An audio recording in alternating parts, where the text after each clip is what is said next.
morning, everybody. Welcome back to another live stream with the Everyday Growth Advisors. It is CPI once again tomorrow, so it is going to be another day of active volatility in these financial markets. We're just going to kind of prep you guys ahead of this so you know exactly what to expect. On the macro side of things, obviously the CPI print is going to change a lot of things, but let's just really talk about CPI for a second. And first of all, try to understand what it is, the nature of the beast. I think understanding these minute details about the market, or rather the underworkings of the market, really are important when you're a trader. I think a lot of retail traders, they tend to oversimplify these complicated topics. And then when the move happens, they're not really able to understand it. So as you mostly, I guess, know, CPI is the measure of inflation based on a basket of items. And the measure of inflation to us traders is important because it goes hand in hand with how the future expectations of the federal funds rate hike is going to be affected. Why is that so? Well, in a high inflationary environment, the Fed has a mandate to, make sure that prices are stable.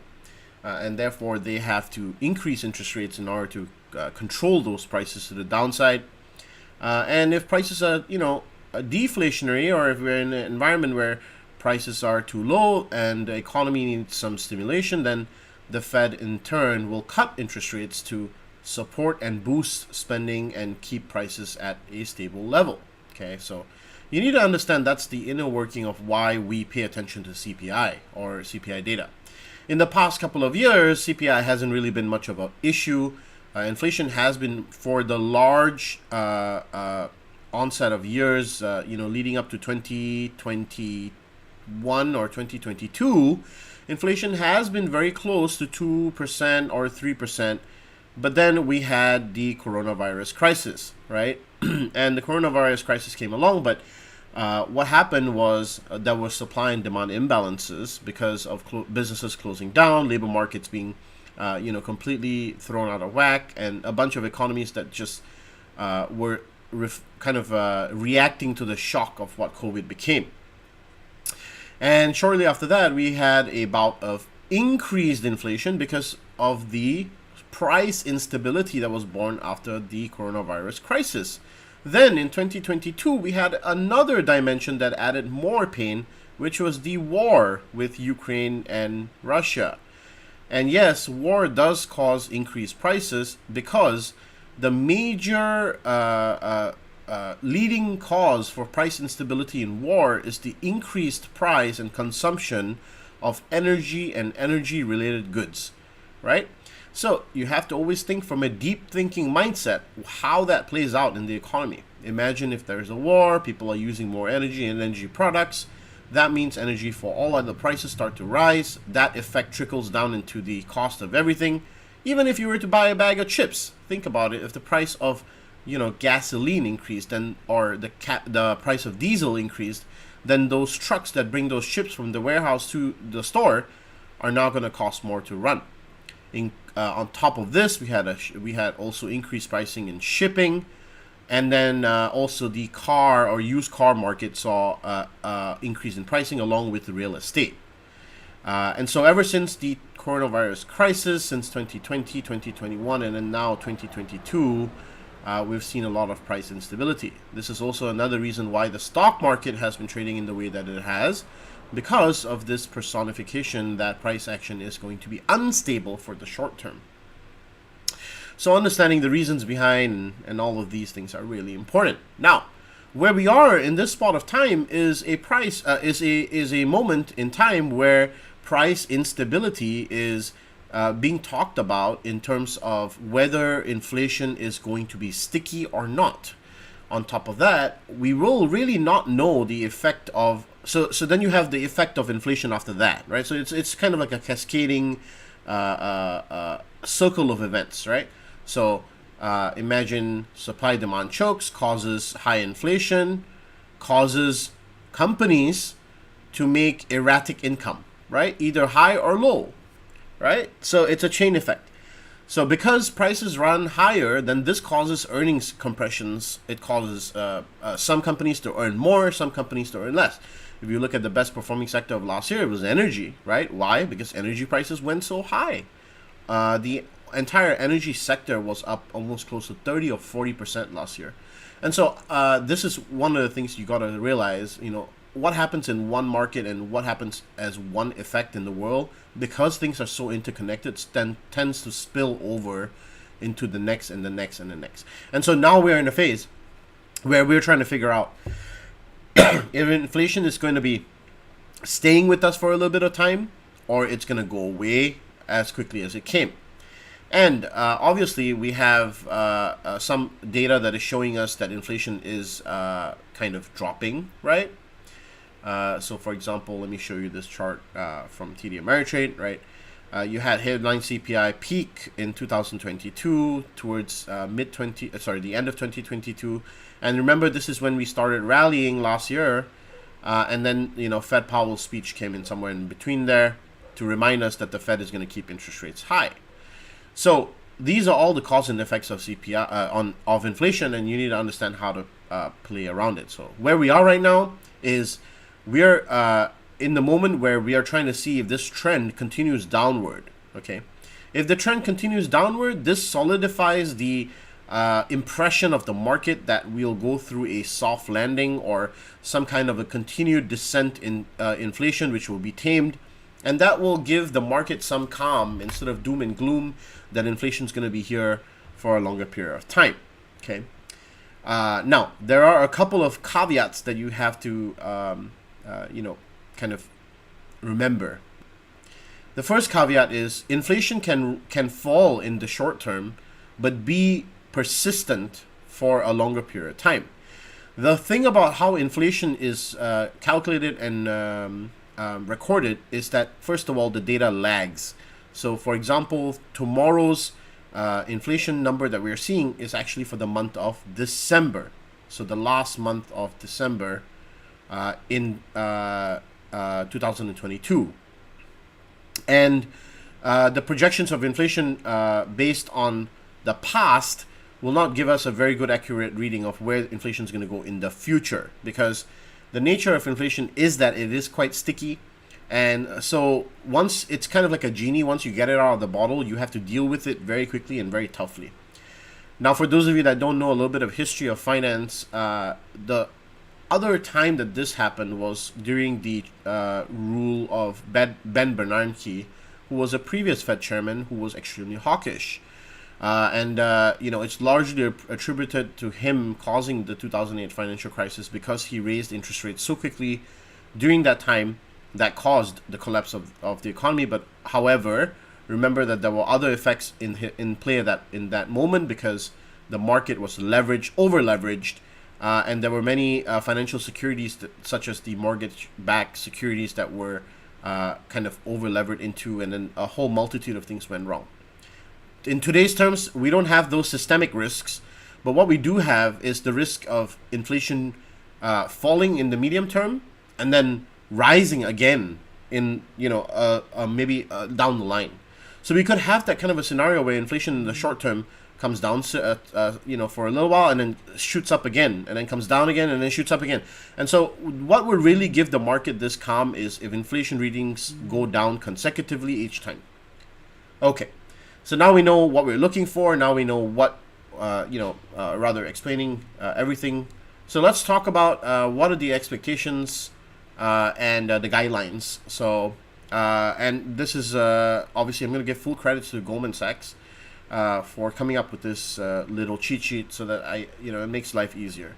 So really simple, based on the S&P 500 framework and also the inflation data, as well as the volatility. We see more than 7.1 reading on inflation, so 7.1%. This means we'll probably see a more than 2% drop on S&P 500 tomorrow. And then if, by the way, just so you guys know, market expectation is 6.5, okay? 6.5. This is market expectation. And if we do get 6.5, percent, then we are likely to see a plus 1 to 2% gain in S&P 500, because this would mean that we're heading in the right direction. The consensus right now is that CPI is heading down. Okay, so we'll be looking for 6.5 print. Anything lower than 6.5, that's a plus, pretty much a plus 2% gain in S&P 500. Okay, and then you can guess anything between these two numbers, 6.5 to 7.1. That's pretty much like a 1 to 2% loss on the S&P 500. This means inflation's not exactly going according to plan, right? So this is your 6.6 to 7.1. This means inflation's not exactly going to plan, and it's gonna pretty much give us the idea that, oh, things are still not in the right, right frame. Okay, if we get above 7.1, that's gonna be a big problem, right? Because that means that inflation is very, very sticky. Okay. So, this is your guideline. I've already posted this on the Discord. I'll also post a portion of this on the free Telegram group so that you guys have a record of it. How do you join the free Telegram group? Well, I'm glad you asked. I've put the link for our group in the description below. All you have to do is click it and you'll be into the Telegram group. What does the Telegram group encompass? Well, from time to time, I post some charts in there. Every once in a while, I'll post, some trade ideas. Also, you can do chart requests. There were some members that did that yesterday. Also, I'll give market updates, and obviously, that's where we're going to plan the trade and trade the plan. Not to mention, you'll get first looks at everything that we do at EGA. First announcements, because I just want to make sure that we have a very good, communication between our subscribers. Instagram can feel very standoffish sometimes. Okay, dokie. So that's your CPI. Now let's head into the rest of this breakdown here. Yesterday, mostly a chop after a little bit of a sell-off here. Now, some really interesting things happened during market hours. Besides the fact that we chopped around and then started to hit upwards of 39.50 again, which was part of the newsletter plan this week. We mentioned 39.50 would be a first rejection and then possibly a retest of 4,000, which looks like what we want to do. But we need to break 39.50 first on S&P 500. So the plan here for today is to watch what happens at 39.50. 39.50 is going to be a key level here. And after we break 39.50, that's only when we'll start to head up to 4,000. Now, the equivalent of this on SPY is 394 and 399, I believe. Okay. Let me just double check right now. Yeah, so 390, yeah, let's just say 393.76 and yeah, pretty much like 399. Yeah. So those two levels. Okay. And these are key levels here because this is going to be the next resistance for SPX up here. And if we go above that, then obviously, there's all of this upside here all the way up to 41.50 back again. Okay. This is if inflation numbers come out better than expected. That's likely to be the case. Okay. Now, what about the bearish scenario? The bearish scenario is if at 39.50 today we reject. What we're going to end up doing is coming back down here at 38.72. So let's say we get up here and then we reject here. Then likely we come down to form another range here. That's what I will see as a possibility. Unless some news comes out or CPI is leaked, then that sends us back down to 3800, the Hodor level. I like to call it the Hodor level because this is literally where we've had major support. It would be very, very big for us to break this 3800 level because that's going to send us possibly down into this 3700 level. And then if we do break that, then that's new lows territory, possibly. Okay. Do I think that is on the table right now, like new lows for this year? It's a possibility, but it's a less likely possibility in my opinion. We are leaning more towards now a soft-ish to medium landing, which means to say that data is suggesting that price stability is actually starting to take form. Used car markets starting to actually alleviate most of their price pressures. The only sectors that are actually seeing instability in price are commodities, which are in a super cycle, and so they will largely be like that for a while. The effect of everything else that's going on in the world. Other than that, I'll give you guys more updates on the nitty-gritty of the individual CPI reading when I get it. Usually I do get a good rundown of those things, but not right now. Okay, so that's your S&P 500 plan. NASDAQ, on the other hand, still kind of, playing with this territory. Now, interesting things happened in the past couple of days. Huge rally on NASDAQ. Rally much more than the S&P 500 too, relatively, right? So we are seeing strength in a lot of some of the tech companies, or rather tech names, show up. And if we do get a rally above, this $11,300 level, then we want to take this upside to the 11,600. And there's going to be a handful of names that will really benefit from this. Obviously, semiconductors is one of them, right? So SMH could be a proxy if you want to trade the entire ETF. This could be a proxy to the upside.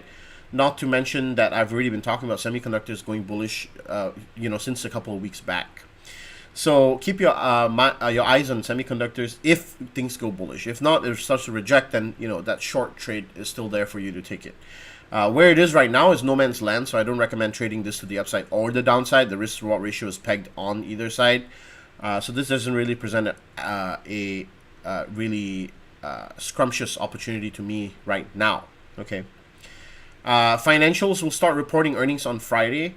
XLF, beautiful trade. I already exited all the position here at around 35.61. There's no need to be greedy. Remember, nothing is guaranteed in the stock market. I'll keep reminding that every single session. So whenever you see profits, take them off the table and move on. For the week, I am currently sitting at plus $36,000, but I doubt it is going to be that way. I think that this will get closer towards 20,000 or 30,000 by the end of the week. Let's see what happens. Who knows? But let's see how I close out the week this week. I've been trading very lightly this week. This is light trades because you can see actually majority of these trades are from last week. So this week I've only actually taken 1, 2, 3, 4 trades the whole week. Okay, less is more. Remember, don't try to force things. Don't try to force a circle into a square. It's pointless. Okay. So when conditions are not ideal and we're not directional, please don't try to force it, especially if you don't see direction on specific, parts of the market. Okay, so that's all I have in terms of the indices breakdown. Now, do you guys have any charts that you guys want me to break down? Go ahead, put it in the comments. Also, there's almost 44 of you guys here, and I really truly appreciate each and every one of you taking the time out to be here. Make sure that you hit that subscribe button and the like button. Let's get to 40 likes today. If you guys can get me to 40 likes today, I'm going to announce something special in the next live stream, which is Friday. 40 likes is what the target is. We need to get to 40 likes today. If you can get me there, I will love you long time. And announce something special on Friday. Okay, let's see. I doubt inflation dropped 5%, Brandon says, from last reading. Dropped 5% from last reading. Prices don't seem like it. Oh, 5%? Oh, wait, hold on. The projections that I give you guys is year over year. So you want to be looking for the year over year number. It's the year over year number. So 7.1%, 6.6 or 7.1. That's year over year of the CPI number. The actual number is like point something %. Prices. Actually, Brandon, you might be surprised to find out that prices have actually dropped significantly across certain sectors. But yes, you're right. Not everything, I guess. There obviously will be some pockets of the market that are still priced high. Okay, UPS. Let's see. UPS cost basis. Come on, 30 likes already. We need 10 more, guys. 11 more likes. Who's gonna be 11 more? Come on, 11 more likes is what we need. You guys can do it. I know you can do it. Okay, let's go on Rich. RICH. Sorry, the UPS. Okay, let's do that. UPS. So cost basis 165. Want to buy shares? Okay. 165 is your cost basis. That's a good cost basis, I guess. Shipping troubles are now finally over, so I don't think this is a bad spot to get invested in this. Let me get rid of all of these drawings. Okay, so obvious big demand zone right below here, right? Huge demand zone that came out through here. And this will continue to be a huge demand zone. Your supply zone is way up here, so from a longer perspective, macro perspective, this is your demand zone up here.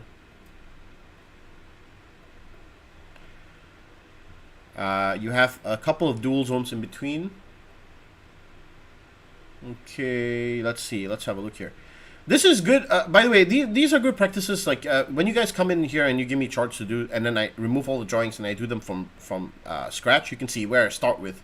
I'm always starting with the top-down analysis. So we start with the daily chart. We're looking at the macro time frame. You know, where is the major supply and demand levels. Now, once I know where demand and supply is likely to come in, obviously there are going to be micro levels in between. And then you can scale in through the individual timeframes to find out. So you want to buy you want to buy shares. And my advice to you would be, you would dollar cost average the moment that you start getting back into the 160 to 165 level. That is actually a decent spot that you already have cost basis at. Holding at this level is not a bad idea. And once you start getting there, I would not add more. So actually, the best thing for you to do right now is not to add any shares at all. You don't add any shares right now. In fact, the next time what you do is, once UPS starts to come down here at the 160 level or the 165 level, you can sell a cash secured put. Sell a cash secured put and collect some premium. That's what you can do. You're going to be wanting to buy those shares anyway, so you can keep selling cash secure puts on these strikes down below where you actually want to buy it. That would be my advice. If it starts rejecting this level here, let's say at around 160, 173, it starts falling further below this level, you should start selling cash secure puts. I would sell some 160 puts. I would sell some 155 puts somewhere around this level. Or you could even do a spread if you're not so confident on selling one strike. You could sell a put spread here, a put credit spread. You sell the in the money put and then you buy the out the money put. So you're kind of collecting the premium between these two strikes, the 155 and the 160. That would be my advice if you want to play it safer, on the safer side. But then if you keep selling cash secure puts and you get assigned over here, you can always run the wheel on it in the future. That's obviously if you want to own UPS shares for the long term. That's what I'm saying. That's just obviously my view on this. If you wanted to, I don't even know if the premiums trade as attractively, but you should look into it. It's made a couple of crazy moves last year. I was afraid of it going up and away from me. Yeah, so that makes sense. I would say hold on to your shares and don't add more, and just keep selling cash secure put since you want to buy more shares. That's what I would do. Okay, Bank of America. And any other financial reporting earnings. Okay, so Bank of America is an interesting one. I've been watching this for the past couple of days. I have a position in Bank of America long, but it's not been performing as well as I wanted it to, and so it does look like it has bounced strongly, and we want to see a continuation above 34.83 or even 35 if possible for this upside. There is significant upside. 35.67 is going to be a short little resistance, a very small resistance here. I don't expect it to be a major resistance, but then as you get higher up in here at around 37 bucks, you're going to see major resistance creep up into the 37.38. Not to mention this level now is going to become a dual zone, so this is going to act as a resistance in the future right here. So yes, I do think that there's upside on this, but is Bank of America going to make it there till earnings? I don't think so. Maybe not, but who knows? Maybe today and tomorrow. We see XLFs are a little bit up pre-market, so watch Bank of America. It might be one of those that break out. Who knows? If you guys remember from last live stream, who was here in the last live stream, and how many of you guys played Goldman Sachs from the last live stream? Remember we spoke about Goldman Sachs? How many of y'all made money in Goldman Sachs? Remember we spoke about the box. We spoke about it breaking out of the box. We spoke about it back testing the box, right? How many of y'all took Goldman Sachs? Because I took that position. It paid out. It pays to attend the stream, right? It pays to attend the stream. Just attending this live stream, it gives you a lot of ideas already. So with Bank of America, I would watch it closely. If it starts to break up above 34.80, that would be nice upside. Okay, last one, Netflix. Okay, so this has been on my radar for a heck of a long time too. Very bullish breakouts. Continues to be on this ascending kind of pattern. And it has already pretty much filled the gap at this point. You know, it filled the gap. A breakout of 331.41 would be very bullish for Netflix. So we'll be continuing to watch that to the upside. Right now, the key levels are going to be 331 bounce or rejection. This level is going to be super important in the next couple of trading sessions. So we want to see this level either reject or hold. So get up here, either break out and come back down for this bounce to the upside, or the alternative is reject, down, come back up, retest maybe a lower high, and then come back further down. That would be the confirmation on Netflix. So that's what I would recommend. Okay, 30. We are at 33 likes, guys. Come on, we can get up to 40. Come on, 7 more people just need to pull their weight. If 7 more people can just smash the like button, I would really, really, really, really appreciate it. And then on Friday, I will announce a surprise. Come on. Y'all can do it. I know y'all can do it. Okay, last one, QQQ. So we already analyzed NASDAQ actually earlier, but since you want QQQ, I'll do QQQ. So very same setup as NASDAQ as I was mentioning earlier. We had this bottoming out kind of pattern. And if we do break above this key level here, which is 275, then that sends us back up to around 282. 282, 283, this is the key level for QQQ to backtest. So that will be a huge extended rally here. If this comes today, it would be very surprising to me. But I've seen crazy things in the stock market. So if everything starts to rally today ahead of CPI tomorrow, then remember what I said. Start looking at your semis.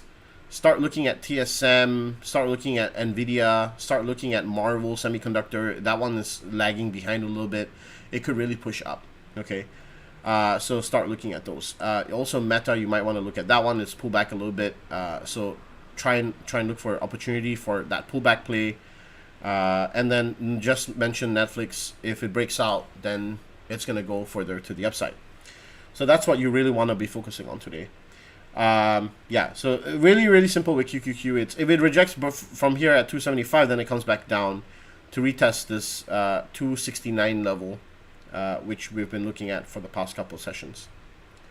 Okay, 1 minute to the market open. I'm going to end the live stream here. Thank you very much. We fell 5 short of 40 likes. I'm a bit sad, but it's okay. Hey, thank you guys so much for attending and subscribing, smashing the like button. We'll try next time for 40 likes. Hopefully we'll get it then. And on Friday, I'll see you guys back for another pre-market live stream here. Make sure you tune in. More stuff coming your way. And I hope you like these. So take care and peace out, guys. Have a good one. Stay safe trading. Keep your risk defined. And as always, remember to plan the trade and trade the plan. Peace.